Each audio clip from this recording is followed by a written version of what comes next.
Pedangdut Zaskia Gotik sepertinya tak henti menunjukkan hubungannya dengan Sirajuddin Mahmud baik-baik saja. Bahkan di awal tahun 2022, ia langsung memamerkan fotonya bersama sang suami sedang jalan-jalan di Stadion Gelora Bung Karno. Tak ketinggalan pasangan ini mengajak putri kecilnya Arsila Bungalia Sirkiani. Uniknya ketika memposting kebersamaan mereka, sang ibu mertua pengusaha asal Kalimantan ini ikut berseloroh.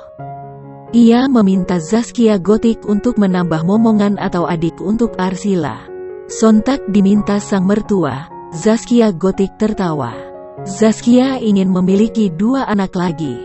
Gotik lantas bertanya pada ibu mertuanya, "Berapa? Nambah berapa, Ma?"